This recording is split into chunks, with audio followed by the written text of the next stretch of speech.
சத்தியத்தையும் அறிவீர்கள், சத்தியம் உங்களை விடுதலையாக்கும். யோவான் 8:32. எல்லா மனுஷர் ரட்சிக்கப்படுவோம், சத்தியத்தை அறிகின்ற அறிவில வளருவோம். தேவன் சித்தமுள்ளவராயிருக்கிறார்.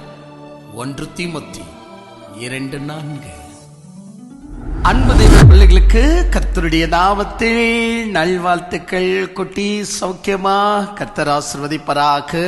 மீண்டுமாக ஒரு வாரம் பிரேக் ஆயிடுச்சு இல்லையா? சார், நல்லது. ஏன்னு சொன்னால் அது கேட்டபடியாக சில விஷயங்கள் இருந்ததல்லவா நம்முடைய குரூப்பில். அதனால மீண்டுமாக உங்களை சந்திப்பதில் மிகுந்த சந்தோஷம். பிள்ளைங்க ரொம்ப அருமையாக ஹோம்ஒர்க்கை எழுதி அதனுடைய கமெண்ட்ஸை கொடுத்து நீங்கள் அதெல்லாம் கூர்ந்து கவனிச்சுட்டு வரீங்க அப்படின்ற ஒரு ஆத்ம திருப்தியில் மீண்டுமாக நம்முடைய பாடத்தை கவனிக்கும்படியாக நாம் முன்ன போக வேண்டியது மிகவும் அவசியம். கர்த்தர் தாமே ஆசீர்வதிப்பாராக. தேவன் உங்களோடு கூட இருப்பாராக. எங்கிருந்து நாம் துவக்கணும், இல்லை எங்கே விட்டோம் அப்படின்னு கொஞ்சம் ஞாபகம் எடுத்துக்கிறீங்களா? ரொம்ப ஈஸியாக சொல்லிடுவீங்க. அதுதான் தூப பீடம். ஷேடோ அண்ட் ரியாலிட்டி, அதாவது ஒரு நிழலும் நிஜமும் என்கிற ஒரு விஷயத்துல நம்ம இப்பொழுது தியானம் பண்ணிட்டு இருக்கிறோம். நிழலா இல்ல நிஜமா என்கிற விஷயம் நமக்கு ரொம்ப அவசியமானது ஒன்று. இந்த நிழல் நிஜம் என்கிற விஷயத்துல நாம தெய்வீக கூடாரத்தையே நம்ம பயன்படுத்திக்கணும். நிழல் மற்றும் நிஜம் என்று சொல்வதற்கு பழைய ஏற்பாட்டிலிருந்து எத்தனையோ விஷயங்களை எடுத்துக்கலாம். ஆனா உங்களுக்கு பிரயோஜனமா இருக்கட்டுமே என்று சொல்லி நிழல் மற்றும் நிஜம் என்பது டேபர்னக்கல் என்று சொல்லக்கூடிய தெய்வீக கூடாரத்திலிருந்து எக்ஸாம்பிள் படுத்திட்டு வரோம். தெய்வீக கூடாரத்தினுடைய இன்ட்ரோடக்ஷனை கொஞ்சம் குறைவு, ஒரு 2 மணி நேரம் மாதிரி இருந்துச்சு. பின்புதான் மெதுவா ஒவ்வொரு விஷயத்தையா நம்ம தெரிஞ்சுக்கிட்டே வரோம். இப்ப நம்ம தூபப்படுத்த ஆரம்பிச்சிட்டோம். இப்ப அந்த தெய்வீக கூடாரத்திலேயே தூபப்படுத்துக்கிட்டு இருந்து நம்ம ஆரம்பிக்கிறோம். இங்க தெய்வீக கூடாரன்னு ஒரு லைனா வர மாட்டீங்களா? என்ட்ரன்ஸ் இருக்கு, கேட் இருக்கு, அதாவது வாசல் ஃபர்ஸ்ட் எடுத்திருக்கணும். அங்க உடனே தண்ணீர் தொட்டி அதை பற்றி எடுத்திருக்கணும். இல்ல பலிபீடம் அதை பற்றி எடுத்திருக்கணும். பிறகு ஆசாரியர்கள் அதை பற்றி சொல்லணும். அப்புறமா வேற என்ன, பரிசுத்த ஸ்தலத்துக்கு வரும்போது இன்னும் அங்க இருக்கக்கூடிய சில விஷயம் அப்படி முன்ன பரிசுத்த ஸ்தலம் வரைக்கும் போது, அப்புறம் பிறகுதான் தூபபீடம், சமூகத்தின் மேஜை, உடன்படிக்கை பொட்டி, நிறைய அவ்வளோ விஷயம் இருக்கு. நீங்க அதை என்னது தூபபீடத்துல இருந்து ஆரம்பிக்கிறீங்களே அப்படின்னு இந்த படத்தை நீங்க பார்க்கும்போது தூபபீடம் எங்க இருக்கிறது என்பது நீங்க புரிஞ்சுக்கணும். இந்த படத்தை நான் என்னுடைய பேக்ரவுண்ட்ல ஃபுல்லா போட்டு விட்டுருக்கிறேன். ஆனா சில இடங்கள்ல சில விஷயம் சொல்லும் போது நிறுத்தி கூட நான் காட்டி இருக்கிறேன். அது மட்டும் அல்லாம உங்களுக்கு ஒரு என்ன சொல்லலாம், ஒரு டயக்ராம் ஒன்று அனுப்பியிருந்த ப்ளூ பிரிண்ட். அந்த ப்ளூ பிரிண்ட்ல தூபபீடம் எங்க இருக்கு, எது எங்க இருக்கு, எதை படிச்சுட்டு நீங்க எழுதணும், மார்க் பண்ணணும்னு சொல்லியிருந்தேன். ஞாபகம் இருக்கா? அது கூட நிறைய பேர் உடனே மார்க் பண்ணி அனுப்புனீங்க. ரொம்ப சந்தோஷம். அந்த ப்ளூ பிரிண்ட்டை நீங்க வச்சுக்கிட்டே இந்த பிரசங்கத்தை கேட்கணும். அப்பதான் தூபபீடம் நான் எடுத்துட்டேன் அப்படின்னு டிக் மார்க் பண்ணிக்கவோ, இப்ப நம்ம இங்கதான் தியானம் பண்ணிட்டு இருக்கிறோம் அப்படின்னு தெரிஞ்சுக்கிட்டு தியானம் பண்ணவோ உங்களுக்கு ஈஸியா இருக்கும். ரொம்ப அழகா எப்படி ஒரு மஞ்சள் கலர்ல அனுப்பியிருந்த ஞாபகம் இருக்கா? ஏன்னா 2 வாரம் ஆயிடுச்சு இல்லையா, மறந்துருப்பீங்க. அதை பக்கத்துல வச்சுக்கிட்டே நீங்க பிரசங்கத்தை கேட்கணும். ஓகே, இறைவன் ஆசீர்வதிப்பாராக. இவ்விதமாக தூப பீடம் எங்க இருக்கும் அப்படின்னா பரிசுத்த ஸ்தலத்துல தான் இருக்கும். மகா பெரிய பரிசுத்த ஸ்தலத்துல உடன்படிக்கை பொட்டி, கேரோபியர்கள் சேரபியர்களோடு கூட சேர்ந்த ஒரு அதி பயங்கரமும் அதி பீஸ்ஃபுல்லும் புரிஞ்சிக்க முடியாத அளவில் பல விஷயங்களை அடங்கி இருக்கக்கூடிய அந்த தெய்வீகமான பொட்டி தான் மகா பரிசுத்த ஸ்தலத்துக்குள்ள இருக்கும். மற்றது எல்லாமே பரிசுத்த ஸ்தலத்துல இருந்து வாசல் வரைக்கும் லைன்னா எது எங்கெங்க இருக்கணுமோ அங்கங்க இருக்கும்.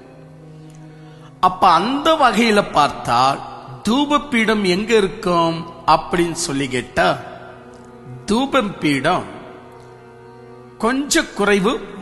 அது பரிசுத்த ஸ்தலத்துல அது எப்படி இருக்கு அப்படின்னு சொன்னா, சமூகத்தின் மேஜை மற்ற குத்துவிளக்கு இவைகளுக்கு நடுவுல தூபம் பீடம் இருக்கும். நீங்க இப்ப அந்த ப்ளூ பிரிண்ட் பார்க்கும்போது நீங்க புரிஞ்சுக்குவீங்க. நான் சொன்னேன் இல்லையா, அது கூடவே வச்சுக்கிட்டு இந்த பிரசங்கத்தை கேட்கணும் அப்படின்னு. சரி, ஆண்டவர் ஆசீர்வதிப்பாராக. அப்போ தூபம் பீடம் எங்க இருக்கு? உடனே இப்ப நீங்க கை போய் இருக்குமே, ஆமா, அங்கதான் தூப பீடம் இருக்கு. இந்த தூப பீடம், அதாவது இப்ப நான் முழுக்க முழுக்க தமிழ்லயே பேசுவதனால் ரொம்ப யூஸ்ஃபுல்லா இருக்கும் உங்களுக்கு. ஏன்னா ஒரு நாள் முழுக்கமாக நீங்க எக்கனாமிக்கல் லாங்குவேஜ் நீங்க பேசிட்டே இருப்பீங்க. வேர்ல்டு எக்கனாமிக்கல் லாங்குவேஜ் நீங்க கொஞ்சாவது நீங்க ஸ்டாப் பண்ணணும். எல்லாமே அதுலயே இருக்கணும்னு எதிர்பார்க்க கூடாது. நம்முடைய பைபிளை நம்முடைய மொழியில நம்ம படிக்கணும். அது கன்னடமோ தெலுங்கு தமிழோ மலையாளமோ நம்முடைய மொழியில நம்ம படிக்க தெரிஞ்சுக்கணும். அதனாலதான் இப்ப நான் இந்த மொழியில, அதாவது உங்க மொழியில நான் பிரசங்கிப்பதுனால் ரொம்ப எளிதாக இந்த விஷயத்தை புரிந்து கொள்ளணும். ஏனவைதான் இந்த தூப பீடம் என்று சொல்லப்படுவதை கடவுள் எங்க இதை பற்றி விளக்கம் சொல்லி இருக்கிறார் அப்படின்னு சொல்லி கேட்டா, அதுதான் நீங்க அறிய வேண்டிய விஷயம். யாத்திராகமம் புஸ்தகத்துல இருந்து நாம் பார்க்க முடியும். யாத்திராகமம் புஸ்தகம் 30ஆம் அதிகாரம் குறிச்சு வச்சுக்கங்க, பின்னாடி உங்களுக்கு யூஸ்ஃபுல்லா இருக்கும். யாத்திராகமம் புஸ்தகம் 30ஆம் அதிகாரம் 1 to 10 வரைக்கும் நல்லா புரிஞ்சுக்கங்க. 1 to 10 வரைக்கும் ஒரு லைன், அதாவது ஒரு பேராகிராஃப், அதாவது ஒரு ஸ்டேஜ்ல பேசுவார். இது ஒரு பக்கம், அதாவது ஒரு பாகம் அப்படின்னு இல்லையா, 1 to 10 வரைக்கும். செகண்ட் பாகம், செகண்ட் ஸ்டேஜ், இரண்டாவது பக்கம் அப்படின்னா அதே யாத்திராகமம் புஸ்தகம் 30ஆம் அதிகாரம் 34 to 38 வரைக்கும். அப்ப நடுவுல 11ஆம் வசனத்துல இருந்து 33ஆம் வசனம் வரைக்கும் வேற விஷயம் பேசப்படுகிறது.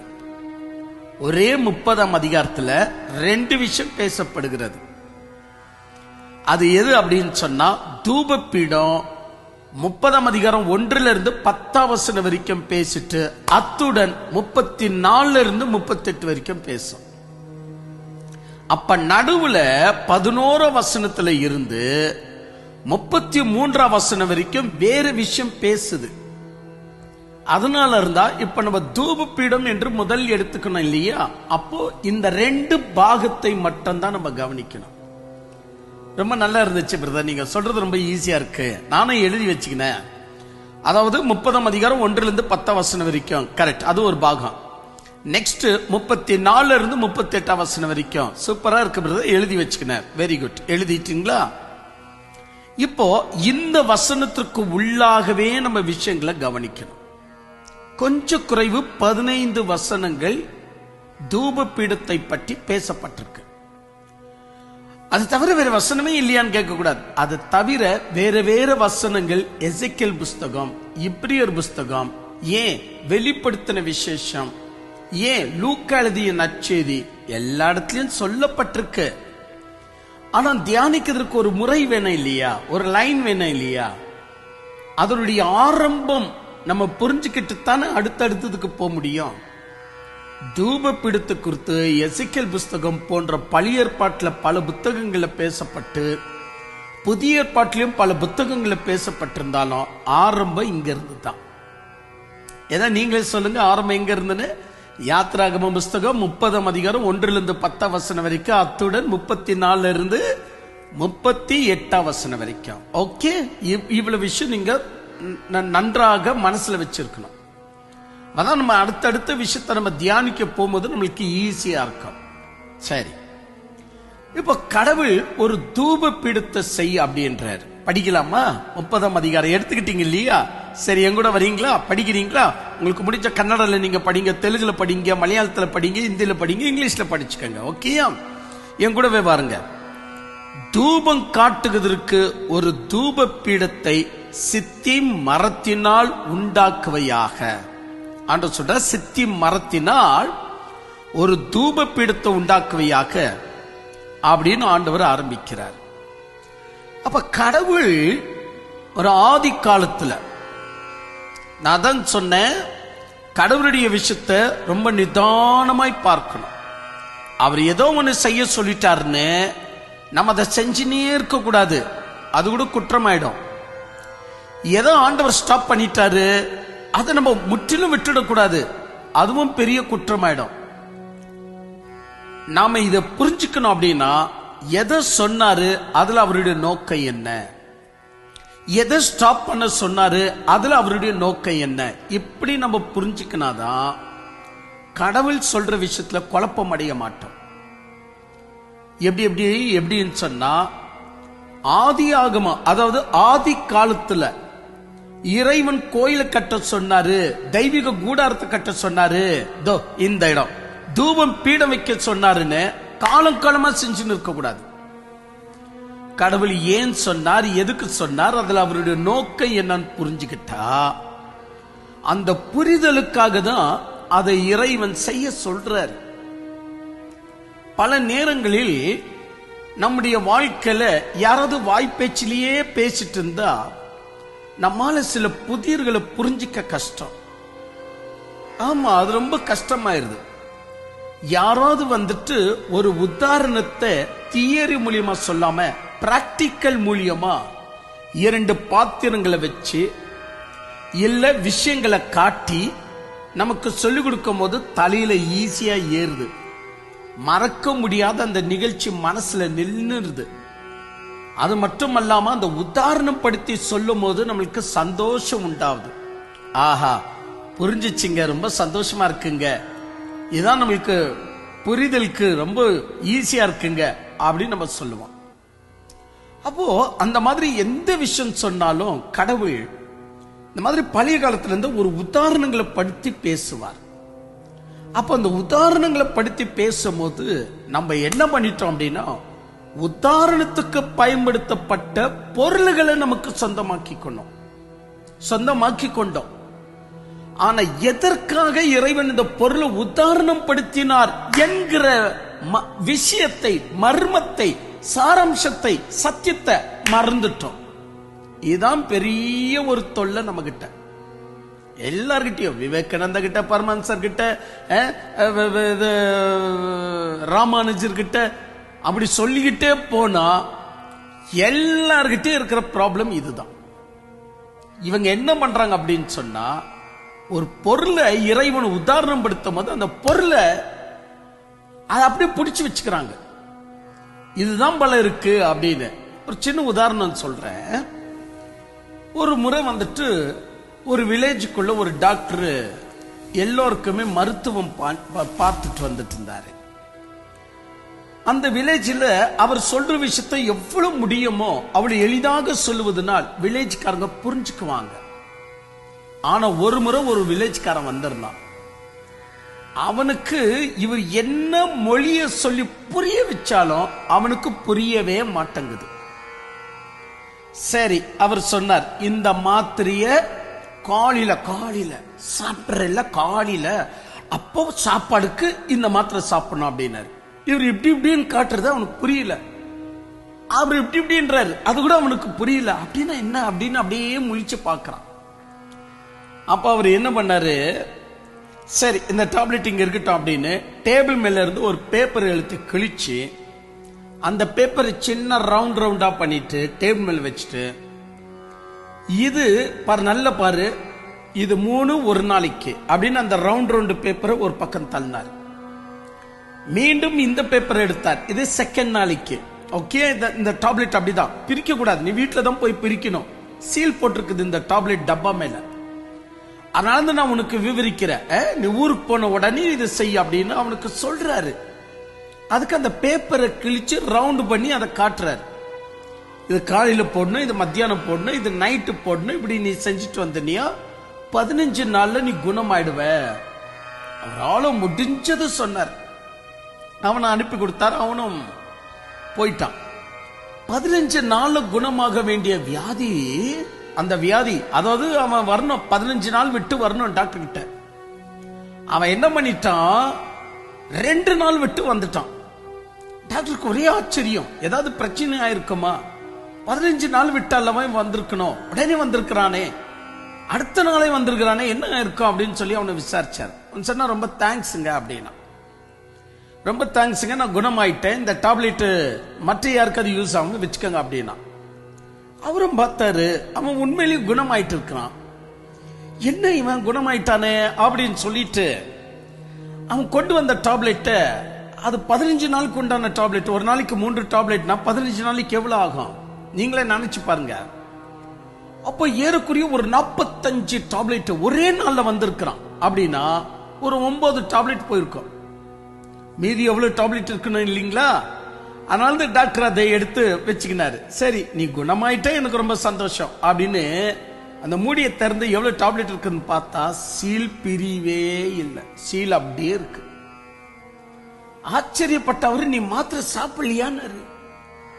அவன் சொன்னா, ஐயோ நீங்க கொடுத்ததை நான் சாப்பிடாம இருப்பேனா அப்படின்னு. சீலை பிரியலையே அப்படின்னாரு. இல்லையே நான் சாப்பிட்டனே அப்படின்னு அந்த டேபிள் மேல பேப்பர் ரவுண்ட் பண்ணி வச்சு காட்டினார் பாரு. இவன் அதை தூக்கின்னு போயிருக்கிறான். அதை தூக்கின்னு போய் ஒரு நாளைக்கு டாக்டர் சொன்ன மாதிரியே தவறாம 9 பேப்பரை சாப்பிட்டுருக்கான். ஆனா என்னமோ அவனுடைய நம்பிக்கை அவனை குணமாக்கிச்சு, அது வேற விஷயம். இப்ப டாக்டர் ஏதோ உதாரணப்படுத்தினா அந்த உதாரணத்தையே டாப்லெட்டா எடுத்துக்கணுமே இந்த படிக்காதவன். அந்த மாதிரிதான் விவேகானந்தர் எடுத்தாலும் பரமஹம்சர் எடுத்தாலும் நிறைய பேரை சொல்லலாம், நிறைய பேரை சொல்லலாம். இவங்க எல்லாருமே வேதங்கள்ல உதாரணம் படுத்திருக்கிறத பொருளாய் எடுத்துக்கினாங்க. அதனாலதான் இந்த செய்தியின் தலைப்பு ஷேடோ அண்ட் ரியாலிட்டி. அதாவது உண்மை எது, நிழல் எது. நிழலை நம்ம கொண்டாடக்கூடாது. நிழல் என்பது கொண்டாடுவதற்கு அல்ல, மாறாக அது அப்சர்வேஷன். அதை நாம் கவனிப்பதற்காக தான். நிழல் என்னைக்கும் கவனிக்கணும், பொருள் தான் என்னைக்கும் கொண்டாடப்படணும்.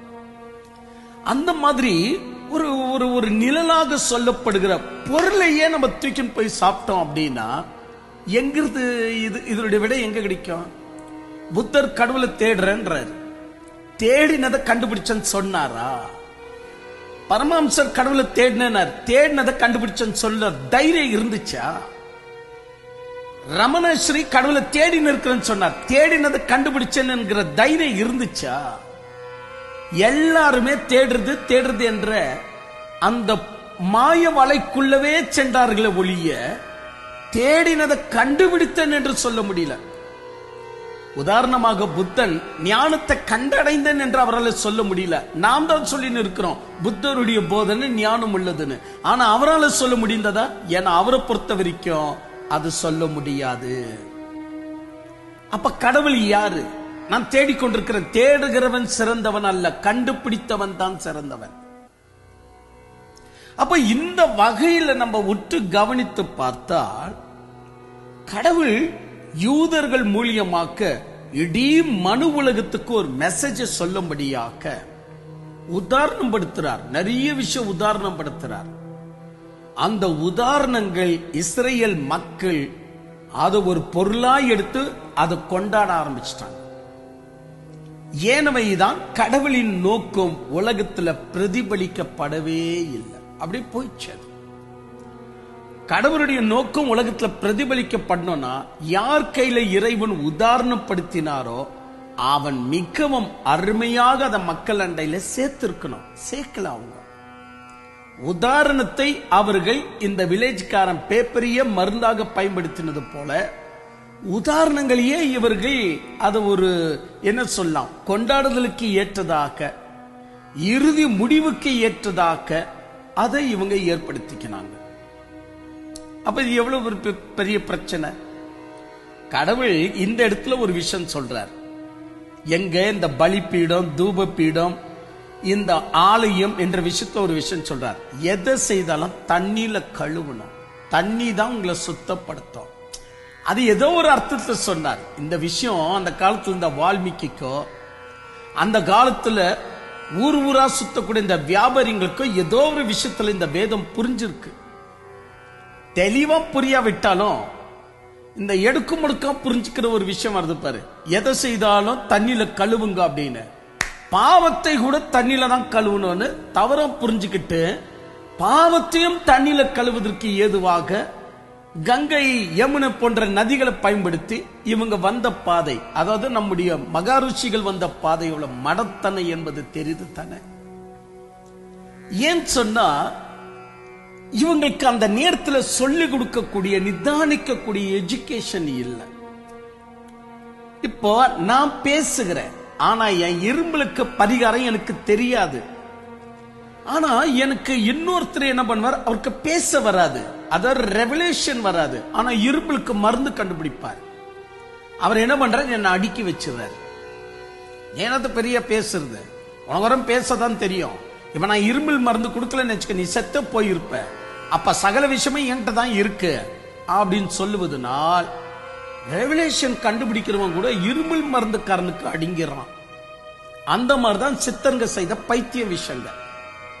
இவங்களுக்கு தெரிஞ்சிருக்கிற மருந்துகளை வச்சு கடவுளோடு கூட இணைத்து வச்சுட்டு கடவுளுடைய மேட்டரை தூக்கி போட்டு அழிச்சிட்டாங்க. யாரு? சித்தருங்க. அந்த மாதிரிதான் கடவுளுடைய பயத்தை காட்டுற மாதிரி சாபங்களை முன்னாடி வைத்து கடவுளுக்கு தொண்டு செய்யக்கூடிய பல பூஜாரிங்க, அதாவது பிராமணருங்க, பல பூஜாரிங்க பல விஷயங்கள் கடவுளை குறித்து ஆராயிர வேண்டிய விஷயங்கள், கேள்வி கேட்டு தெரிஞ்சுக்க வேண்டிய விஷயங்களை அப்படியே மூடி மறைச்சிட்டாங்க. கேட்டா நான் செய்யறத மட்டும் நீ, நான் சொல்றத மட்டும் நீ செய்யணும், நான் தான் இங்க பலி செலுத்தி இருக்கிறேன்ல, இதுலதான் உனக்கு பரிகாரம் இருக்கு, கேள்வி கேட்காத, நான் இதை செஞ்சுட்ட போ, இதுக்குமே நீ என்ன செஞ்சாலும் வேஸ்ட், நான் செஞ்சிருக்கத்தான் கடவுள் ஏத்துக்குவார் சொன்ன உடனே அவனை அடிக்கிட்டாங்க. இப்படி நம்ம செஞ்சுதான் ஒரு உண்மையான கடவுளை பிற்காலத்தில் வந்த விவேகானந்தரால கண்டுபிடிக்க இயலாது, ரமணஸ்ரீயால கண்டுபிடிக்க முடியாது, ராமானுஜரால் அவன் கண்டுபிடிக்க இயலாது. அதெல்லாம் சாத்தியமே இல்லையா. ஏன்னா நீங்க கேள்விப்பட்டு இருக்கிற விஷயங்கள் அத்தனையும் உதாரணங்கள் படுத்திய விஷயங்களை மட்டும்தான் கொண்டாடக்கூடியவர்களா மாறினீங்க. தேடுறேன் என்று சொல்லி சமுதாயத்துக்கு நல்ல வார்த்தை சொல்வது இறைவாக்கு ஆகாது, அது நல்ல வார்த்தை. ஒரு உதாரணமாக சமத்துவம் இருக்கணும் என்று சொன்ன இந்த ராமானுஜருடைய விஷயத்தை எடுத்து பார்த்தா சமத்துவம் இருக்கணும் தான் சொல்லி கொடுத்தார். இது இறைவாக்கு அல்ல. சமத்துவம் என்ற விஷயத்தை இறைவனுடைய எல்லா நோக்கமும் அறிய முடியுமா, இல்ல தெரிஞ்சுக்க முடியுமா, இல்ல அறிவிக்கப்பட்டிருக்குமா? அப்ப ராமானுஜருடைய வாழ்க்கை சமணம் மதத்தை எதிர்ப்பதுல, வைணவ மதத்துக்கு சப்போர்ட் செய்வதிலேயே காலம் போயிடுச்சு.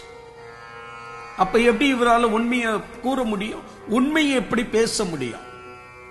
அதுபோல புத்தர் அக்காலத்தில் இந்த பிராமணர்களை எதிர்த்து போராடுவதிலேயே, அதற்கு ஏற்ற சமாச்சாரங்களை சொல்றதுலயே கடவுளை பத்தி கோட்டை விட்டுட்டார் புத்தர்.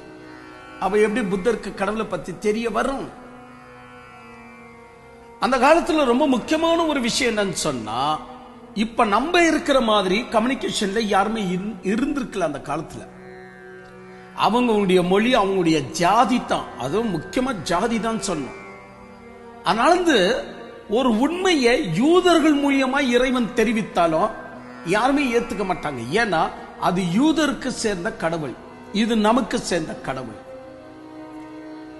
இப்போ கிருஷ்ணா கடவுள் என்று சொன்னால் அது உண்மையிலேயே சத்தியத்தின் அடிப்படையில் கிருஷ்ண கடவுளா என்று நாம் பார்க்க வேண்டியது அவசியம். கிறிஸ்து கடவுளா சத்தியத்தின் அடிப்படையில் பார்க்கணும். நான் ஒப்புக்கொள்ள கூடாது, ஆனா பார்க்கணும். இந்த தன்மை எங்க கட் ஆஃப் ஆகுது அப்படின்னு சொன்னா, ஜாதி, என் தேசம், என் மொழி, நான் இந்த கலர்ல பொருந்திருக்கிறேன், வா மேட்டரை நான் ஏத்துக்க வேண்டிய அவசியம் எனக்கு இல்லை அப்படின்னு சொல்லும் போது ஆட்டோமேட்டிக்காகவே நமக்கு கடவுள் ஒருவேளை ஏதோ சொல்ல வர்றார், ஆனா வரும்போது அவர் அப்படிதான் ஒரு மனுஷன் மூலியமா தான் வந்து சொல்ல முடியும் அப்படின்ற விஷயத்தை நம்மால ஏற்க முடியாது. உதாரணத்துக்கு நான் ஒரு விஷயம் சொல்றேன். யாக்கோபு கிட்ட பேசிட்டு இருந்தவர் உண்மையான கடவுள். யாக்கோபோடு கூட இறைவன் பேசிக் கொண்டிருக்கிறார். உன் ஜனங்கள் எகிப்துல அடிமை பெறுவார்கள், பரவாயில்ல போய் தங்கு. ஆனால் 400 வருஷம் ஆன பிறகு அந்த ஜனங்கள் வெளியே கொண்டு வர எனக்கு தெரியும், நீ தைரியமா போ அப்படின்றார். அவரும் அதே மாதிரி நம்பி எகிப்துல வந்து கால வைக்கிறாரு. யோசப் மூலியமா எகிப்து ராஜனை சந்திக்கும்படியான நேரம் வருது, சந்திக்கிறார். எகிப்து அரச என்னத்தான் யாக்கோபை குறித்து கேள்விப்பட்டு, யோசப்பை குறித்து கேள்விப்பட்டு, யோசப்புடைய ஆலோசனையில் எகிப்து அரசன் நடந்தாலும், எகிப்து அரசனை பொறுத்த வரைக்கும் யோசப்புடைய கடவுள் என் கடவுள் அல்ல, என் எகிப்தியார் கடவுள் தான் எனக்கு. அது அந்த ஜாதியுடைய கடவுள், இது நம்ம ஜாதிக்கு சேர்ந்த கடவுள். அது அந்த தேசத்துக்கு சேர்ந்த கடவுள், இது என் தேசத்துக்கு சேர்ந்த கடவுள். அது அந்த ஜனத்துக்கு சேர்ந்த கடவுள், இது எங்க ஜனத்துக்கு சேர்ந்த கடவுள். இந்த கருத்து பழைய காலத்துல நிறைய இருந்துச்சு. அதனாலதான் இறைவன் எப்படி செயல்படுறாரு என்பது புரியாம போயிடுச்சு. இறைவன் யார் மூலியமா எப்படி செயல்படுறார் புரியாம போயிடுச்சு. எவ்வளவு பெரிய நஷ்டம் பாருங்க. ஏன் சொன்னா ஒரு விஷயம் சொல்ற, ராஜா வந்தாலும் அதே குதிரை தான், அதே நேரத்தில் பண வசதி உள்ளவன் வந்தாலும் அதே குதிரை தான். குதிரை என்பது சேம் தான். ஆனால் நீயா என்னைக்கு உற்று கவனிக்கிறியோ அப்போதுக்கு மட்டும் உனக்கு ஒரு விஷயம் புரியும். ராஜாவுடைய குதிரைய வேற, நாம் பயன்படுத்தக்கூடிய குதிரைகளை வேற. ஆனால் உனக்கு அதை உற்று பார்க்கிற குணம் இல்லை அப்படின்னா, அட குதிரைங்க, குதிரையில எவ்வளவு வித்தியாசங்க. செம்மண், அதாவது சிவப்பு, நெக்ஸ்ட் வெள்ளை குதிரை, நெக்ஸ்ட் கருப்பு குதிரை, அவ்வளவுதாங்களே. இப்ப ராஜா எந்த குதிரையில வராரு? இல்ல அந்த சீமான், அதாவது ஒரு பணக்காரன் எந்த குதிரையில வரான்? அதுவும் சிவப்பு தான், அதுவும் கருப்பு தான், அதுவும் வெள்ளதான். இப்படி நீங்க ஆர்குமெண்ட் பண்ணா கடைசி வரைக்கும் உங்களுக்கு ராஜாவுடைய குதிரை புரியாமலேயே போயிடும். வேற வேற வேற லெவலுக்கு நீங்க வரணும். குட்டீஸ், புரியுதா நான் சொல்றது?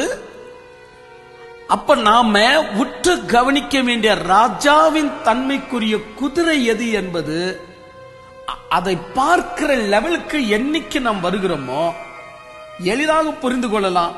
இது தளபதியுடைய குதிரை, இது மன்னனுடைய குதிரை, இது சிப்பாயுடைய குதிரை, இது சாதாரண வியாபாரியுடைய குதிரை, இது ஒரு சீமான் பணக்காரனுடைய குதிரை, இது லக்கேஜ் சுமக்கிற குதிரை அப்படின்னு உங்களால எளிதாக எடை போட முடியும்.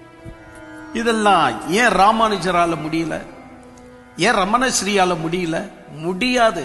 இன்னும் 2 ஜென்மம் எடுத்தாலும் முடியாது. ஏன் சொன்னா செட்டில் ஆயிட்டாங்க ஒரு விஷயத்துல. ஆனா வெளியே பேசும்போது என்னன்னு பேசுவாங்க, இவங்க எல்லாம் வெளியே பேசும்போது ஐயோ நாங்க தேடிக்கொண்டுதான் இருக்கிறோம். தேடினது 80 வயசுலயுமா இன்னும் தேடிட்டு இருந்த? 80 வருஷமா தேடிட்டு இருந்தியா? சோ எவ்வளவு பெரிய கேள்வி எல்லாம் எழும்புது. தேடினவன் கண்டடையணும். ஏன் கண்டடைய முடியல? ஏன்னா பிடிச்சு உள்ள போட்டுட்டாங்க. இதான் கோயில், இதான் ஜாதி, இதான் ஜனன் உள்ள போட்டுட்டாங்க. அதுல இருந்து உன்னால வெளியே வர முடியல. இன்னொன்று வெளியே கவனிக்கும் போது, அது இஸ்லாம், அது நல்லது, அல்லாஹ் வச்சுக்கப்பா, நல்லது, எனக்கும் சில விஷயம் தெரியும், பரவாயில்ல விடு, ஆனாலும் எனக்கு இதுதான், இதான் விவேகானந்தா, இதான் ரமணஸ்ரீ, இதான் ராமானுஜர். அப்ப இவங்களால ஒரு நாள் உண்மையை பேச முடியாது. உண்மை இவங்களுக்கு தெரிய வர சான்ஸ் கிடையாது. எல்லாருமே நம்ம அந்த தப்பு தான் பண்ணிட்டு இருக்கோம். எல்லோரையும் மதிக்கிறோம். யாரு இஸ்லாமா? Very good very good very good. யாரு கிறிஸ்துவனா? Good good good good. அதுவா வழி, இது நாங்க பாரம்பரியமா கடைபிடிக்கிற வழி அப்படின்னு சொல்லி நம்ம அதுலயே இருக்கிறது தான். தூபப்பீடம் என்னன்ற விஷயம் மக்களுக்கு வெளியே கொண்டு வர இஸ்ரேல் மக்கள் உண்மையை பேசவே இல்லை. அந்த உண்மையை மக்களுக்கு சொல்லிக் கொடுக்கவே இல்லை. இஸ்ரேல் மக்களுக்குள்ள எப்பொழுதும் ஒரு விஷயம் இருந்துச்சு. ஏன்னா அந்த காலத்துல அப்படி ஒரு பித்தம், அவங்க உங்களுக்கு அந்தந்த ஜனத்துக்கு சேர்ந்தது தான் அவங்களுடைய கடவுள். அதனால இவங்க என்ன பண்ணிட்டாங்கன்னா, இது எங்க ஜனத்துக்கு சேர்ந்த கடவுள், இதுல உரிமை பாராட்ட எவனுக்கும் அதிகாரம் கிடையாது. பூமியில் உள்ள ஜனங்கள் எல்லா ஜனங்களை பார்க்கிலும் இவ்வளவு சமீபமா தேவனை பற்றிய இன்னொரு ஜனம் இருக்கா? நாங்க தான் ஒஸ்தி அப்படின்னு அதுல நின்றுட்டாங்க. இது எங்களுடைய கடவுள் அப்படின்னு பதிவு பண்ணிட்டாங்க. இது எவனுக்குமே சேர்ந்த கடவுள் அல்ல, இது எங்களுடைய கடவுள் அப்படின்னு பதிவு பண்ணிட்டாங்க. வேணுமென்றால் நீயும் பூஜை செய், ஆனா இது எங்களுடைய கடவுள். அதேதான் அல்லாவும் பண்ணிட்டாரு. விஷயம் என்னன்னு சொன்னா, நான் உண்மையா சொல்றேன், இப்ப கூட நீங்க இஸ்லாம் போங்க, இஸ்லாம நீங்க தான் ஏத்துக்க முடியும். அடிச்சு சொல்றேன், இஸ்லாம் உங்களை ஏத்துக்காது. உன்னை எங்க உட்கார வைக்கணுமோ அங்கதான் உட்கார வைக்கும். நான் மறுபடியும் சொல்றேன், இஸ்லாமை நீங்க ஏற்றுக்கொள்ளலாம், ஆனா இஸ்லாம் உங்களை ஆப்பத்தான் வைக்க, உங்களை கொள்ளாது. நீங்கள் இந்து மதத்தை ஏற்றுக்கொள்ளலாம், ஆனா இந்து மதம் ஒரு நாள் உங்களை ஏற்றுக்கொள்ளாது. இதே ராமானுஜர் எவ்வளவு பாடுபட்டார், சமத்துவத்தை கொண்டு வரணும், எல்லோருக்கும் கோயிலுக்கு போகணும் அப்படின்னு. இதே விஷ்ணுவுடைய கோயில் தானே திருப்பதியில. ராமானுஜர் தெரியாதா? திருப்பதியில இருக்கிறது விஷ்ணுவுடைய கோயில் தான், நாராயணனுடைய கோயில் தானே. சமத்துவத்தை கொண்டு வர இவரால் முடிஞ்சிச்சா? எல்லாம் ஒரு பொய் பித்தலாட்டுடைய கதை தான் ஜோடிக்கப்பட்டு அப்படியே வெளியே வருது. வேற ஒன்னும் கிடையாது. நம்ம படிக்காத வரைக்கும் ஐயோ அவங்க சொல்றது நல்லது, ஐயோ அவங்க சொல்றது கரெக்ட். என்னைக்கு நீங்க படிக்கிறீங்களோ, நீங்க ஒரு முறை வாழ்க்கையில ஒரு முறை சத்திய சோதனையை படிச்சு பாருங்க, அப்ப தெரியும் காந்தி எந்த ஸ்டாண்டர்ட்ல இருக்கிறார். சத்தியம் புரிஞ்சிருக்கா இல்லையா அவருக்கு? நான் சொல்ல மாட்டேன், நீங்களும் புரிஞ்சுக்கங்க. சத்திய சோதனையை படிச்ச பின்பு இந்த சத்திய சோதனை என்பது இந்த புக்குடைய டைட்டில் தானா? அதான் இங்கிலீஷ்காரன் வைக்கல, இந்த காந்தி பயோகிராபின்னு வச்சான், சத்திய சோதனை வைக்கல அவன். ஏன்னா அது படிக்கிறதுக்கும் அந்த டைட்டிலுக்கும் சம்பந்தமே இல்லை. அப்போ இது நான் சின்ன வயசுல இருந்து யாரோ பெரியவங்க எல்லாம் சொல்லிட்டு இருக்கும் போது எனக்கு ரொம்ப பிரம்மாண்டமா இருந்துச்சு, சத்திய சோதனையை படிக்கணும், சத்திய சோதனையை படிக்கணும் அப்படின்னு. படிச்ச பின்புதான் தெரிகிறது, சத்தியம் தெரியாதவரால் எழுதப்பட்டதுதான் சத்திய சோதனை. ஏன் இவ்வளவு பகிரங்கமாய் நான் சொல்லுகிறேன் அப்படின்னு சொன்னா, படிங்க. அப்போ ஒரு முத்திரைக்குள்ள குத்தப்பட்டு நம்ம உள்ள இருக்கிற வரைக்கும் ஒரு உண்மையை புரிஞ்சிக்க முடியாது. அப்படிதான் இந்த தூப பீடம். இந்த தூப பீடத்தை ஏன் சொன்னார், எதுக்கு சொன்னார், ஏன் செய்யணும்? கடவுள் ஒரு உதாரணம் படுத்துற. ஏன்னா ஒரு விஷயத்தை டைரக்டர் சொல்ல முடியாது. ஏன் சொல்லாமே அதுல என்ன இருக்கு? டைரக்டர் சொல்றதுல இப்போ நான் கூட தான் டைரக்டர் சொல்றேன், அப்பதானே நிறைய விஷயம் வெளியே வருது. ராஜா டைரக்டர் சொல்லு அப்படின்னு சொல்லிட்டு ஓட்டு என்று உங்ககிட்ட டைரக்டர் சொல்லுன்னு கேள்வி பார்க்கலாம். நீ டைரக்டர் சொல்லுங்க, டைரக்டர் வச்சுக்கங்கன்னு சொல்லிட்டு ராணுவ வீரர்கிட்ட போயிட்டு தேசத்தினுடைய ரகசியம் டைரக்டர் சொல்லுங்கன்னு கேள்வி பார்க்கலாம். நீ இந்தியன் கவர்மெண்ட் கிட்ட ஏன் நீங்க மூடி மறைச்சு வச்சிருக்கீங்க, டைரக்டர் இங்க அப்படின்னு சொல்லி கேட்கலாம். பேங்க்ல போயிட்டு ஏன் சில விஷயங்களை சீக்கிரட்டா வச்சிருக்கீங்க, எல்லாமே வெளிரங்கமா சொல்லுங்க, கேள்வி பார்க்கலாம். இதுல இருந்து என்ன தெரியுது? சில விஷயங்கள் டைரக்டா பேச முடியாது. கர்ப்பத்துல 9 மாதம் குழந்தை இருக்குன்னு டைரக்டா காட்ட முடியாது. குக்கர்ல இப்படிதான் வேகுது அப்படின்னு சொல்லிட்டு விசில் அடிக்கிறதுக்கு முன்னாடியோ இல்ல அடிச்சப்ப கூட உடனே திறந்து பார்க்க முடியாது, கொஞ்சம் பொறுத்து இருக்கணும். அந்த மாதிரிதான் இறைவன் ஒரு மீட்பு பணிய உலகத்துல செய்யணும்னா உதாரணம் படுத்த வேண்டியது நிறைய. டைரக்டா பேசுவார்னா மக்கள் அதை புரிந்து கொள்ள முடியாது, அங்கீகரிக்க மாட்டாங்க. அது அவங்களுக்கு தெரியாது, அந்த மீட்பு பணி தெரியாது. அதனால அந்த கடவுள் மீட்பின் பணியை டைரக்டா சொல்லக்கூடாது, உதாரணம் படுத்தி சொல்லணும். மனிதனா அதை யோசிக்கணும். இதை ஏன் செய்ய சொன்னாரு? இந்த தூப பீடம்னா என்ன, அவனா யோசிக்கணும். நாம அடிக்கடிக்கு கண்களை மூடி இறைவனை தியானம் பண்றமே, ஏன் அப்படின்னா யோசிக்கிறதுன்னு அர்த்தம். நாம இறைவன் கிட்ட அடிக்கடிக்கு கேட்க வேண்டியது, அப்பா இந்த விஷயத்துல நான் ரொம்ப சிக்கலா இருக்கிறேன், எனக்கு என்னமோ இந்த விஷயம் ரொம்ப தூரமா இருக்கு, எனக்கு வெளிப்பாட கொடு அப்பா, இதை புரிஞ்சுக்கும்படி எனக்கு சக்தியை கொடு அப்படின்னு நம்ம கேட்கிறோம் பாருங்க. அப்ப இறைவன் நம்மளை மெதுவா கைட்னஸ்குள்ள கொண்டு வருவார். அப்போ இந்த டாக்டர் இந்த பேப்பரை கிழிச்சு ரவுண்ட் பண்ணி சொன்னது உதாரணமா, இல்ல இதுதான் மாத்திரையா, இல்ல அந்த டப்பிக்குள்ள இருந்துச்சே அதுதான் மெடிசனா என்பது இவன் சிந்திச்சிருக்கணும். ஆனா இவனால சிந்திக்க தெரியல. அப்படிதான் தூப பீடம் என்பது இறைவனுடைய மீட்பின் பணியை குறிக்குது. அந்த மீட்பின் பணியை இறைவன் மொத்தமா சொல்லிட முடியாது. உதாரணம் படுத்தி ஒரு தூப பீடத்தை முன்னாடி வைக்கணும் கடவுள். அவன் அந்த தூப பீடத்தை ஒவ்வொரு நாள் அந்த தூபம் போடும் போது அவன் யோசிக்கும் போது அவனுக்கு மெதுவா அந்த யோசனை வரணும். இந்த தூப பீடத்துல நான் ஏதோ ஒண்ணு போடுறேனே, அது எதுல நான் செஞ்சேன்? ஒரு உதாரணமா நம்ம சாம்பிராணின்றோம். சரி, ஓகே, அது பிரகாரம் சாம்பிராணின்னு தான் வச்சுக்கலாம். இந்த சாம்பிராணியை நான் போடுறேனே, இந்த சாம்பிராணியை இறைவன் எதுல செய்ய சொன்னாரு? ஏன் அதுல தான் செய்ய சொன்னாரு? ஏன் கடவுள் தூப பீடத்தை சித்தி மரத்துல செய்ய சொன்னாரு? ஏன் கடவுள் தூப பீடம் இவ்வளோ ஹைட்ல இருக்கணும், இவ்வளோ வித்துல இருக்கணும், இவ்வளோ டீப்ல இருக்கணும் என்று சொல்ல காரணம் என்ன? மனிதன் திங்க் பண்ணணும். அது மனிதனுக்கு அவ்வளவு தூரத்துக்கு பொறுமை இல்லாம போயிடுச்சு. ஏனவைதான் இவைகளை நாம யோசித்து இறைவனுடைய ஹெல்ப் நம்ம கேட்டிருந்தா இறைவன் பிற்காலத்தில் செய்யக்கூடிய மீட்பின் திட்டத்தை அதுக்குள்ள வச்சிருப்பார். இது யூதருங்க முழுக்க முழுக்க உலகத்துக்கு நஷ்ட ஈடுக்குள்ள கொண்டு போனாங்க. அவங்க அதை பத்தி கடைசி வரைக்கும் மக்கள் மத்தியில பேசி கொள்ளவே இல்லை. கடவுள் அவங்களுக்கு கொடுத்த ஸ்தானத்தையும் கடவுள் அவங்களுக்கு கொடுத்த ஸ்லாக்கியத்தையும் மதவெறியில கொண்டு போயிட்டாங்க. ஏனவைதான் அந்த மதவெறி என்ன செய்தது அப்படின்னா, பல இறைவனுடைய ரகசியங்களை புரிஞ்சிக்காதபடி, ஏன்னா ஃபர்ஸ்ட் அவங்க கையில தானே கொடுக்கப்பட்டது உடன்படிக்கை, அவங்க கையில பலிபீடம், அவங்க கையில ஆராதனை, அவங்க கையில.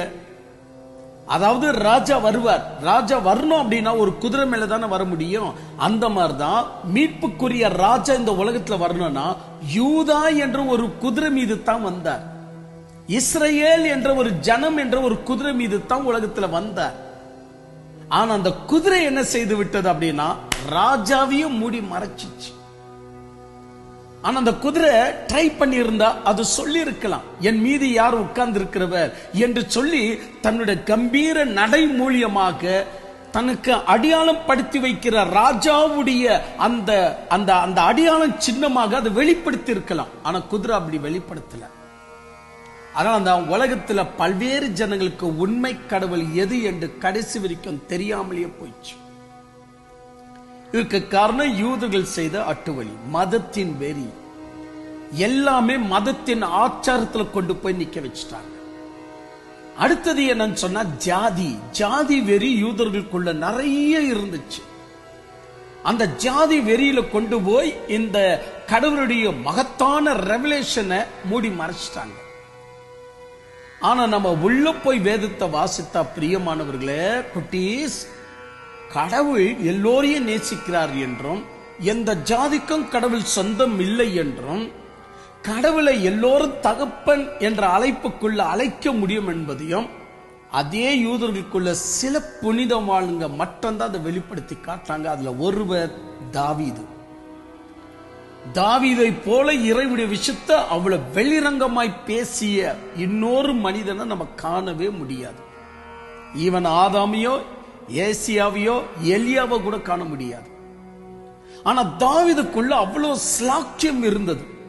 அவர் நன்றாய் பார்த்தார், இந்த கடவுள் நம்ம யூதர்களுக்கு சேர்ந்த கடவுள் அல்ல, இந்த கடவுள் நம்முடைய யூத ஜாதிகளுக்கு சேர்ந்த கடவுள் அல்ல, இவர் பொதுவானவர், இவர் தான் உண்மையான கடவுள், இவர் தான் ரட்சகர், இவர் தான் சுஷ்டிகர்த்தர் அப்படின்னு சங்கீத 2 இதை வெளிப்படுத்தி காட்டுவார். நிறைய சங்கீதம், முக்கியமா 119 சங்கீதம், அதுல சங்கீத 2 சொல்லுவார், அவருடைய குமாரன் நிச்சயமாக பூமியில வருவார், அவரை எதிர்ப்பது நமக்கு நல்லதல்ல, 30 வெள்ளிக்காசுக்காக காட்டி கொடுக்கிற விஷயமா நல்லதல்ல, கூட இருந்து குழி பறிக்கிறது கூட நல்லதல்ல, அது மிகவும் ஒரு கெடுதலை நமக்கு தான் கொண்டு வரும். எல்லாம் நிறைய விஷயம் பேசியிருப்பார் குட்டீஸ். ஓகேயா? இப்ப நான் ஏன் இவ்வளவு நேரம் இதை பேசிட்டு இருந்தேன் அப்படின்னா, இப்பதான் ஃபர்ஸ்ட் பொருளை நம்ம எடுக்க போறோம், தூப பீடத்தை நம்ம தியானிக்க போறோம். அப்போ இந்த தூப பீடம் என்பதை நீங்க திரையில பார்க்கிற மாதிரி ரொம்ப ஆச்சரியமாக, ஐயோ இப்படியெல்லாம் இருந்துச்சா, நாம இதை ஒரு பேர் வாங்கி வச்சுக்கலாமே, நாம இதை ஒரு பொருளா வாங்கி வச்சுக்க, நாம இதை செய்யலாமே, அப்படி போயிடக்கூடாது. தூப பீடத்துடைய ஹைட் என்ன, தூப பீடத்துடைய வித்து என்ன, இந்த வித்துல ஏதாவது இறைவன் சித்தத்தை வச்சிருக்கிறாரா, அதை ஆண்டவர் மரத்துல செய்ய சொல்ல காரணம் என்ன, இதுல ஏதாவது தேவனுடைய சித்தம் அடங்கி இருக்கா, தேவன் என்ன மெசேஜ் கொடுக்க வர்றாரு, அப்படி என்பதை நம்ம புரிஞ்சுக்கணும். இப்போ நான் ஒரு உதாரணம் சொல்றேன். ஏன் கடவுள் டைரக்டா பேசக்கூடாதா, ஏன் கடவுள் டைரக்டா பேசக்கூடாதா? முடியாதுங்க. இப்போ ஒரு மனுஷன் கோட்டைக்குள்ள இருக்கிறாப்புல கோட்டை கதவெல்லாம் சாத்தப்பட்டிருக்கு. வெளியே அவனுடைய சத்துருகள் 2 நாள் டைம் கொடுத்திருக்கிறாங்க. நீங்களா சரண் அடைஞ்சிட்டா உயிர் சேதங்கள் குறைஞ்சிடும். நீங்க சரண் அடையலன்னா கோட்டை கதவை உடைச்சு நாங்க உள்ள ஒருத்தனிய நாங்க விட மாட்டோம் அப்படின்னு இங்க இருந்து வெளியே இருந்து ஒரு சேனை கூக்குரல் இடுகிறது. இந்த உள்ள இருக்கிறவங்க கோட்டை கதவை சாத்திட்டு யோசிக்கிறாங்க, சமரசத்துல போயிட்டா இப்ப நான் இனிமே அரசனா இருக்க முடியாது, சமரசம் செய்ய போயிட்டா நம்ம வேற ஜாதி, அவங்க ஜாதிக்கே சப்போர்ட் பண்ணுவாங்க, நம்மை அடிமைப்படுத்தி வச்சிருவாங்க. என்ன செய்யலாம் என்ன செய்யலாம் என்ன செய்யலாம் யோசிக்கிறாங்க. போரிடுவாமா, என்ன செய்யலாம்? அப்போ ஒருத்தர் சொல்றாரு, இல்ல அந்த ராஜாவுக்கு ஜாதி பிரச்சனை எல்லாம் கிடையாது, எல்லோரையும் மனிதனாக தான் பார்க்கிறாரு, பிரச்சனை கிடையாது, நம்மால யுத்தம் செய்ய முடியாது அப்படின்னு ஒத்துக்கிட்டா நம்மளை மன்னிச்சு விட்டுருவாரு. என்ன நம்ம தேசத்துல நமக்கு வர வேண்டிய கப்பா, அதாவது டாக்ஸ், ஒருவேளை அவருக்கு நம்ம கப்பாவா கொடுத்துட்டு நம்ம போயிடலாம், அவ்வளவுதான் விஷயம் அப்படின்னு இன்னொருத்தர் சொல்றாங்க. சரி, ஓகே, எல்லாம் ஒரு முடிவுக்குள்ள வந்த உடனே யாராவது ஒரு குதிரை மேல ஏற வச்சுட்டு போய் கோட்டை கதவை திறந்து சொல்லிட்டு வாங்க அப்படின்னா முடியுமா? இதெல்லாம் ஐயோ எல்லாம் அப்படியே இருங்க, சமாதானம் சமாதானம் அப்படின்னு கூச்சல் இட்டாலே இவன் ஏதோ யுத்தம் செய்யதான் வரான்னு ஃபர்ஸ்ட் வில்ல அவங்க மேலதான் ஏவி விட்டுருவாங்க. அப்போ அவங்களுக்கும் புரியணும் நம்ம என்ன முடிவு எடுத்திருக்கிறோம்னு, அவங்களுக்கும் புரியணும் அப்படின்னு சொன்னா இப்பதான் நாம ஒரு பொருளை மேல உயர்த்தி காட்டணும். அதற்கு பெயர் தான் வெள்ளை கொடி. வெள்ளை வைட் பிளாக். வெள்ளை கொடிய மேல உயர்த்தி காட்டினா அந்த பக்கம் இருக்க யுத்தம் செய்ய துணிஞ்சு வருவங்களுக்கு புரிஞ்சிடும், இவங்க நம்ம மேல யுத்தம் செய்ய வரல, சமாதானத்தின் கொடியை காட்டுறாங்க. அதுதான் இந்த இடத்துல இறைவன் பழைய காலத்திலிருந்து ஒரு பொருளா எடுத்து காட்டினார். அதுல இன்னைக்கு நான் ஒரு பொருளை கவனிக்க போறோம். அது பேர் தான் தூப பீடம். ஒவ்வொரு பொருளா எடுத்து இறைவன் காட்டுறார். அந்த பொருளுக்குள்ள இறைவன் என்ன செய்ய வர்றார் அப்படின்னு காட்டுறார். தூப பீடத்தை எடுத்து காட்டுறாரு, பலிப்பிடத்தை எடுத்து காட்டுறாரு, ஆண்டவர் உடன்படிக்கை பொட்டி எடுத்து காட்டுறாரு, ஆண்டவர் சமூகத்தின் மேஜை காட்டுறாரு, ஆண்டவர் குத்து விளக்க காட்டுறாரு. அப்ப காட்ட காட்ட எவன் ஒருவன் அதுல முறையாய் பழகப்பட்டிருக்கிறானோ அந்த பொருளை அவனால மட்டும்தான் புரிஞ்சிக்க முடியும். அது ஒருவேளை நீங்களாக கூட இருக்கலாம். இப்போ ஏன்னா இப்ப அந்த பொருளை நம்ம முறையா தியானம் பண்ணாதான் இறைவனுடைய உள்ளத்தை நம்மால புரிஞ்சிக்க முடியும். இல்ல அப்படின்னா நாம கூட இறைவனுடைய உள்ளத்தை புரிந்து கொள்ள முடியாது. இப்போ கூடுமான அளவுக்கு உங்களுக்கு புரிஞ்சிருக்க நான் நினைக்கிறேன். நம்ம எது வரைக்கும் வந்துட்டோம்? தூப பீடத்தை டச் பண்ற லெவலுக்கு வந்துட்டோம். இன்னும் அதோட வித்து, அதோட கலரு எல்லாமே நம்ம கவனிக்கலாம். ஆனா விஷயம் புரிஞ்சுக்கங்க, கடவுள் பழைய ஏற்பாட்டில் சொல்லக்கூடிய அத்தனையும் கடவுளையும் கொண்டாடக்கூடாது, பொருளை கூட கொண்டாடக்கூடாது. ஐயோ என்னங்க திடீர்னு இப்படி சொல்லிட்டீங்களா? உண்மை அதுதான். இப்ப நிறைய பேர் என்ன பண்ணிட்டாங்கன்னா, பொருளுடைய விளக்கம் தெரிஞ்ச உடனே கடவுளை கொண்டாட போயிட்டாங்க. கடவுளை கொண்டாடக்கூடாது. ஆக்சுவலி என்ன விஷயம் அப்படின்னு சொன்னா, கடவுள் ஒரு பொருளை எடுத்து காட்டுறார் அப்படின்னு சொன்ன உடனே புரிஞ்சிச்சு அப்படின்னா கடவுளை கொண்டாட போயிட்டானா அவருடைய ஆக்டிவிட்டிஸை நீ மறுதலிக்க வேண்டியதா மாறிடும். கொண்டாட வேண்டியது அவருடைய நோக்கம், கடவுளை அல்ல. கொண்டாட வேண்டியது நோக்கம். கடவுளுக்கும் விருப்பம் எது தெரியுமா? நீங்கள் என்னை சுவாமி, கடவுளே, தெய்வமே, தேவனிடத்திலிருந்து வந்தவரே என்று சொல்லுகிறீர்கள், ஆயினும் என் வார்த்தைகளை நீங்கள் ஏற்காமல் இருக்கிறீர்கள். அப்ப கடவுளுடைய விருப்பம் என்ன? என்ன கொண்டாடாத, நான் சொல்ற நோக்கத்தை கொண்டாடு.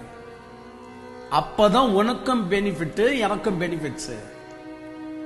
அப்ப பெனிஃபிஷியல் எங்க இருக்கு அப்படின்னா, நோக்கத்தை கொண்டாடுவது, கடவுளை அல்ல. நாம என்ன பண்ணிட்டோம்? ஒருத்தன் யெகோவா, இன்னொருத்தன் ஜீசஸ், இன்னொருத்தன் ஹோலி ஸ்பிரிட். ஒரு சின்ன சின்ன விஷயம் நம்மளுக்கு புரிஞ்ச உடனேயே இவன் இயேசுவை வேண்டான்றது, அவன் ஜெகோவா வேண்டான்றது, இவன் ஹோலி ஸ்பிரிட்ட வேண்டான்னு சொல்றது. ஏன்னா ஒரு சின்ன விளக்கம் புரிஞ்ச உடனேயே தலைக்கால் தெரியாம ஆட ஆரம்பிச்சான். ஏன்? அந்த பொறுமை போயிடுச்சு. அதனாலதான் நான் என்ன சொல்றேன் அப்படின்னா, இப்போ அதாவது தெய்வீக கூடாரத்துக்குள்ள இருக்கக்கூடிய ஒரு சின்ன சின்ன விஷயத்தையும் அசைவுகளையும் நிதானமா நம்ம பார்த்து வருவோம்னா, அப்ப நமக்கு முடிவில் என்ன கிடைக்கும்னா, சத்தியத்தை கொண்டாடும்படியாக ஃபர்ஸ்ட் வரும். சத்தியத்தை கொண்டாடின பின்புதான் இறைவனு கொண்டாடும்படியாக சத்தியமே அதற்குள்ள அதை ஒளிச்சு வச்சிருக்கும்.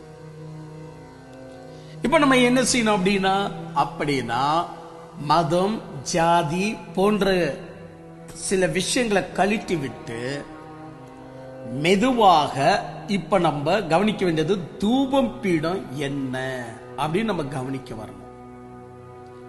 கடவுள் அந்த ஜனத்துக்கு கோயிலை கட்ட சொன்னார், வாங்கடா நாமும் கட்டலாம், அப்படி போயிடக்கூடாது. கடவுள் அங்க பலி கொடுக்க சொல்லி இருக்கிறார், வாங்கடா நாமும் பலி கொடுக்கலாம். பலி கொடுக்கிற விஷயம் என்பது ஜனங்களுக்குள்ள ஆதில இருந்த பழகி போன விஷயம். ஆனா ஏன் பலி கொடுக்கிற, எதுக்கு பலி கொடுக்கிற தெரியாது. பிராமணருங்க, யூதர், எல்லா மதத்துக்கும் வேறு யாருன்னா யூதருங்க தான். அத படிக்காதவங்க சில பேர் இல்ல நாங்க தான் அப்படின்னு வாங்க, அவங்கெல்லாம் படிக்காதவங்க. ஒரு முறையா இத்தியாசத்தை படிச்சா தெரியும். ஒவ்வொரு புத்தகத்துக்கு டேட் இருக்கா இல்லையா? அந்த டேட் சும்மா வாயை திறந்து கல் தோன்றி மண் தோன்றி அந்த கதையே வேண்டாம். டேட்டோடு கூட எல்லா புஸ்தகமும் இருக்கு. பாரதிதாசன் யாரு, பாரதி யாரு, அவருடைய டேட் என்ன, இவருடைய டேட் என்ன, வால்மீகியுடைய டேட் என்ன, திருவள்ளுவருடைய டேட் என்ன, அந்த புத்தகத்துல படிக்கும் போது நமக்கு தெரியுதா இல்லையா? அப்ப திருவள்ளுவர், வால்மீகி எல்லாம் கொஞ்சம் குறைவு 3000 வருஷம் பேக். யாருக்கு? யூதர்கிக்கு. 1 அல்ல 2 அல்ல 3000 வருஷம் பேக். அப்ப வால்மீகி, வியாச மகரிஷிக்கு அவ்வளவு ஞானமா கிடையாது. ஏன்னா 3000 வருஷத்துக்கு முன்னாடியே இன்னொருத்த ஒரு மோரலை சொல்லி இருக்கிறான். இப்ப நான் வந்துட்டு கன்ஃபியூஷர் திருடிட்டு நான் பேசுவேன்னா, கன்ஃபியூஷர் ஏற்கனவே 2000 வருஷத்துக்கு முன்னாடியே சொல்லிட்டாரு. திருவள்ளுவர் ஒரு விஷயத்தை 2000 வருஷத்துக்கு முன்னாடியே சொல்லிட்டாரு. இப்ப நான் சொல்லுவேன் என்றால் நான் திருடனாக தான் இருக்க முடியும். அந்த மாதிரிதான் ஏற்கனவே ஒரு வேதத்துல சொல்லப்பட்டிருக்கிற ஒரு ஒரு ஒரு ஒரு மோரலை நாம இன்னொரு வேதத்துல எழுதி வைத்தாலும் அது போற்றி புகழத்தக்கதாக அந்த ஜனங்களால் அங்கீகரிக்கப்பட்டாலும் அது திருட்டுத்தன்மை தான். ஏன்னா எந்த நோக்கத்திற்காக சொல்லப்பட்டது கண்டுபிடிக்காம போயிடும். அதனாலதான் இன்னைக்கு நம்ம தேசத்துல பலிகளை செலுத்தி, பசு பலிகள், ஆடு பலிகள், கோடி பலிகள், நர பலிகள், இப்படி எல்லாம் பலி செலுத்திட்டு வந்தாங்களே. காரணம், வியாபாரங்களுக்கு போகும்போது யூதருடைய முறைமைகளை பார்க்கிறது இல்ல, யூதருங்க நம்ம தேசத்துக்கு வியாபாரத்துக்கு வந்தாங்க இல்லையா, அப்ப அவங்களுடைய முறைமையை கவனிச்சு பார்க்கிறது. சூப்பரா இருக்க, நாம இதன்படி செய்யலாமே, அது அப்படியே டெவலப் பண்றது. ஒரு படத்துல வந்துட்டு விவேக்கு தண்ணியே இல்ல அப்படின்னு விவேக் வருவாப்ல. அவ என்ன ஆவனா, ஒரு கொலை கிட்ட வந்துட்டு ஒரு டேப் அங்க வந்துட்டு விவேக் உட்காருவாப்ல. குடிக்க கூட இந்த சென்னையில தண்ணி இல்லையா அப்படின்னு சொல்லும் போது, டேப் இங்கே இருக்க அப்படின்னு அதை ஓபன் பண்ணுவாப்ல. அதுல இருந்து புஷ்ன்னு காத்து வரும். டே டே டே டே நம்ம என்ன அறிவிடா நம்முடைய இந்தியன் கவர்மெண்ட்டுக்கு அப்படின்னு சொல்லி ஒரு ஜோக் அடிப்பாப்ல. இப்பெல்லாம் டேப்பை திறந்தா தண்ணி வராது, காத்து தான் வரும். இது தமிழ் படம். இந்த படத்தை பார்த்து அப்படியே கன்னடக்காரங்க படம் எடுத்தாங்க. ஏன்னா நான் கர்நாடகாவில் இருக்கிறேன் இல்லையா. தமிழ் படத்துக்கு நெக்ஸ்ட் கன்னட படம் வெளியே வந்துச்சு. இதே ஜோக்கு தான் விவேக் போலவே அந்த கன்னட படத்துல ஒருத்த வரான். அவன் என்ன பண்றான், தண்ணி இல்லையே தண்ணி இல்லையே அப்படின்னு சொல்றான். டக்குன்னு அவன் எங்க உட்கார்ந்தாலும் அங்கதான் டேப் இருக்கு, இங்கே தண்ணி இருக்கு அப்படின்னு சொல்லிட்டு அதை திறக்கிறான். திறக்கிற நேரத்தில் இன்னொருத்த ஓடி வரான். அவன் என்ன பண்றான், ஒத்து ஒத்து ஒத்து ஒத்து ஜர்கண்டி ஜர்கண்டி அப்படி போ அப்படின்னு சொல்லி ஒரு பைப் எடுத்து வந்து அந்த அந்த டேப்புக்கு அடிச்சுட்டு தன்னுடைய சைக்கிளுக்கு அவன் காத்து அடிச்சுட்டு போயிடுறான். விவேக்கு காத்து வருதுன்னு சொன்னத செகண்ட் படத்துல அந்த காத்துக்கு வீலுக்கு காத்தடிக்க முடியும்னு சொல்லி செகண்ட் படத்துல இவன் கன்னடக்காரன் காட்டுறான்.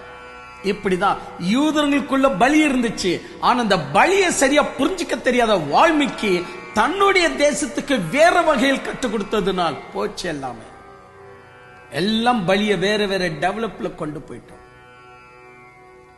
இப்போ இஸ்லாம்ல ஒரு தூபம் காட்டுறாங்கன்னு வச்சுக்குவோம், ஒரு சாம்பிராணி போடுறாங்கன்னு வச்சுக்கோ. கத்தோலிக்கல ஒரு சாம்பிராணி போறாங்க, கத்தோலிக்க கிறிஸ்தவம் கிடையாது, அது நீங்களா சொல்லிக்கிறீங்க. கத்தோலிக்கல ஒரு சாம்பிராணி போடுறாங்கன்னு வச்சுக்குவோம், இல்ல ஜெயினர்ல ஒரு சாம்பிராணி போடுறாங்கன்னு வச்சுக்குவோம். எந்த சாம்பிராணி போட்டாலும் அதனுடைய அர்த்தம் அவங்க சொல்லுவாங்களா?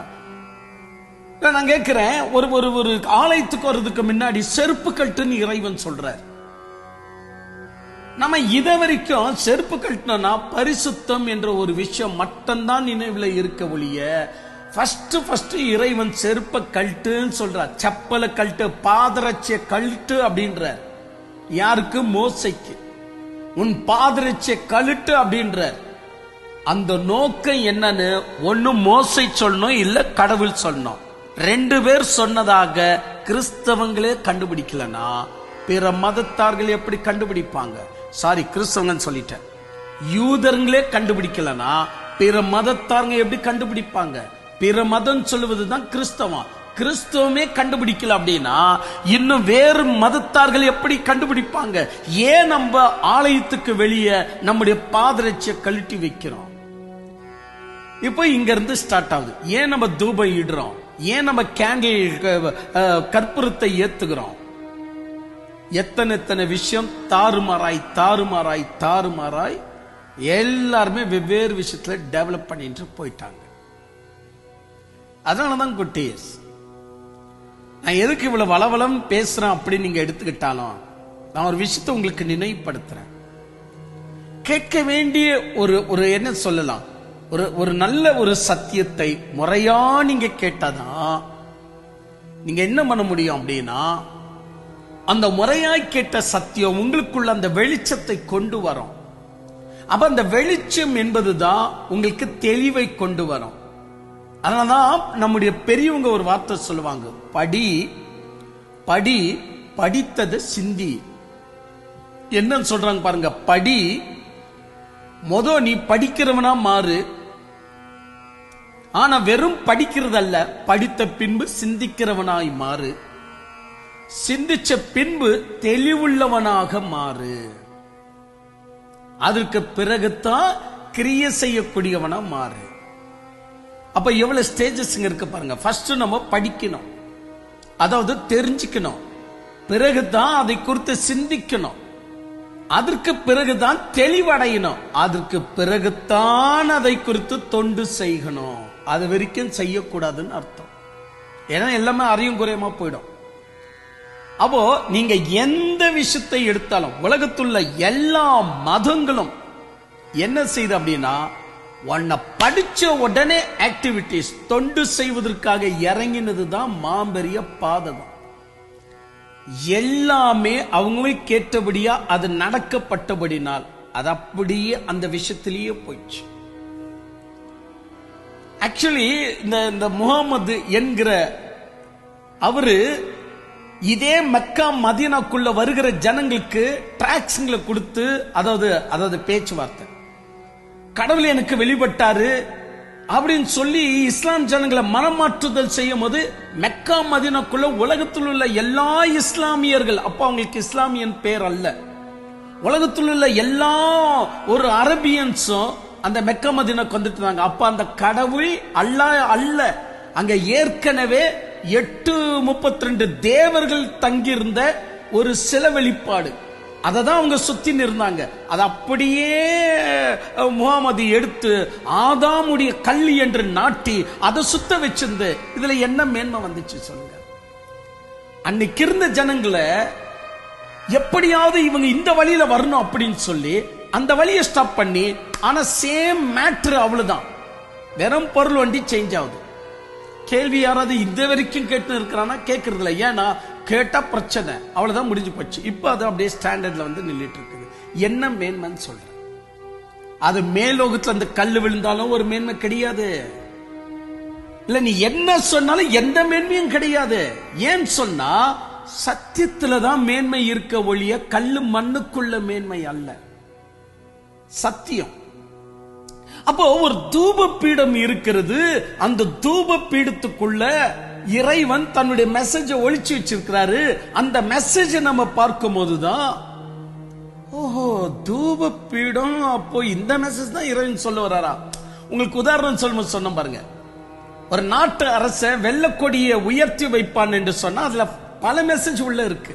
நான் யுத்தம் செய்ய மாட்டேன், எனக்கு யுத்தம் செய்யற சக்தி இல்ல, உன்னுடைய படை பலன் என்கிட்ட இல்ல, நான் இப்போ அம்பு ஏவுவதற்காக வரல, சமாதானம் செய்து கொள்ளும்படி நான் வர. எவ்வளவு மெசேஜ் அந்த வெள்ளக்கொடியில இருக்கு பாருங்க. அப்ப வெள்ளக்கொடியில பழகின நாம இறைவனுடைய தெய்வீக கூடாரத்திலையும் பழகி இருக்கணும். யாரு நாமன்னு சொன்னா யூதருங்க, அதுக்கு நெக்ஸ்ட்ங்க தான் கிறிஸ்தவங்க, அதற்கு நெக்ஸ்ட் தான் இஸ்லாமியருங்க. ஏன்னா இந்த வேதம் இப்படிதான் வந்திருக்கு, காப்பரேட் பண்ணி அப்படி வந்திருக்கு. ஆனா ஆக்சுவலி கிறிஸ்தவங்க காப்பரேட் பண்ணல, இருக்கிறத அப்படியே ஏத்துக்கினாங்க, அது கரெக்ட். ஆனா இஸ்லாமியருங்க அதை காப்பரேட் பண்ணாங்க, மாத்தி எழுதுனாங்க. அது உண்மையிலேயே ஏற்புடைய விஷயம் இல்லை இல்லை இல்லை. ஏன்னா ஆபிரகாம் இப்ராஹிம் நம்முடைய அப்பன் சொன்னா இப்ராஹிமுடைய வழியில தான் நடக்கணும். அது எப்படி நம்முடைய வழி சேஞ்ச் ஆகும்? சேஞ்ச் ஆகுறதுக்கு எப்படி ஆகும்? அப்படி நம்ம சேஞ்ச் பண்றோம் அப்படின்னா அவருடைய தாக்கல் சரியா இருக்கணும் இல்லையா? சோ இந்த மாதிரி தான் நாம ஒரு தெய்வீக கூடாரம் என்பதை இறைவன் ஒரு இடத்துல வச்சுட்டு அங்க என்னவோ சொல்ல வர்றாருன்னா, கொஞ்சம் கவனமாய் உள்ள போனதான் பல விஷயங்கள் நம்மளுக்கு வெளியே வரும். ஓகே, நாம இப்ப ஆரம்பிக்கலாம். ஐயோ கடவுளே அப்படின்றீங்களா? அதான் நானு, நீங்க கோம்பட்டாலும் அதான் நானு. என்னுடைய விஷயம் என்னன்னு சொன்னா, தூப பீடத்துடைய மேட்டர் உங்க அண்டையில கொண்டு வருவதனுடைய விஷயம் இல்ல. என்னோட விஷயம் என்னன்னா, இறைவுடைய நோக்கத்தை கொண்டு வரணும். உங்களை காம் உங்களை கூழ்படுத்தணும். நான் சமாதானம் உள்ளவர்களா உங்களை ஆக்க வைக்கணும். இந்த விஷயத்தை நீங்கள் புரிந்து கொள்ளாம தூப பீடத்தை மட்டும் புரிஞ்சுக்கணும், எந்த மேன்மையும் கிடையாது. ஃபர்ஸ்ட் நீங்க புரிஞ்சிக்க வேண்டியது, தூபம் பீடத்துக்கு பின்னாடி இவ்வளவு மேட்டர் இருக்கா? இத 1 மணி நேரம் சொல்லிட்டு இப்பதான் நம்ம தூப பீடம் அப்படின்னா ஒரு பொருளுக்கு பின்னாடி இறைவன் ஒரு மெசேஜ் வச்சிருக்கிறான்னு ஃபர்ஸ்ட் உங்களுக்கு புரிய வச்சுட்டேன். புரிஞ்சிச்சு இல்ல? இப்ப தைரியமா ஒரு பொருளையா சொல்லிட்டு போகும்போது உங்களுக்கு ஈஸியா. அப்படி நான் சொல்லுவதற்கு முன்னாடி நான் சொன்ன மாதிரியே யாத்ராகமம் புஸ்தகம் 30ஆம் அதிகாரம் 1-10, நெக்ஸ்ட் 34-38 இதை நன்றா படிச்சு வச்சுக்கிறீங்களா? ப்ளூ பிரிண்டையும் மேலே வச்சுக்கணும், நான் அனுப்பினேன் இல்லையா, அதையும் வச்சுக்கணும், படிச்சு வச்சிருக்கணும். 1-10 வசனம் வரைக்கும், 34-38 வசனம் வரைக்கும் படிச்சு வச்சுக்கோங்க. தூபப்படுத்த வாங்க ஆரம்பிக்கலாம். என்ன இருக்குன்னு பார்க்கலாம். டைம் ஆயிடுச்சா? சரி, ஜெபம் பண்ணலாம். ஜெபித்த பிறகு நம்ம ஸ்டார்ட் பண்ணலாம். பரலோக பிதாவே, நம்முடைய பிள்ளைகளுக்காக நான் ஸ்தோத்தரிக்கிறேன். சற்று தங்களுடைய நேரத்தை ஒதுக்கி தூபப்பீடத்துல என்ன இருக்கு, தெய்வீக கூடாரத்துல என்ன இருக்கு, மொத்தத்துல இறைவன் நமக்கு உதாரணப்படுத்திய விஷயங்கள்ல என்னென்ன இருக்குன்னு தியானிக்க வந்த இந்த குட்டீஸ், இந்த பிள்ளைங்களுக்கு நீங்க பொறுமையையும் சமாதானத்தையும் கொடுத்து தியானிக்கத்தக்கதான செவிகளையும் திறந்து வைத்தமைக்காக நான் ஸ்தோத்தரிக்கிறேன். இந்த பிள்ளைகளுக்கு எங்களால் மூடி மறைக்கப்படக்கூடாது என்கிற விஷயத்தை வெளிப்படுத்தி காட்டி, எங்களால் செய்ய முடியாத விஷயத்தை எங்களுடைய பிள்ளைகளாவது செய்யட்டுமே என்று அதுல இருக்கிற மர்மம் என்னன்னு நாங்க வெளிப்படுத்திட்டு போறோம். நீரே இவர்களை காத்து வழி நடத்துங்க, கைவிடாதிரும். தேவனுடைய கரந்தாமே இந்த பிள்ளைகளோடு இருக்கட்டும். இயேசுவின் நாமத்தில் வேண்டுதல் செய்கிற ஜீவனுள்ள நல்ல பிதாவே, ஆமென்.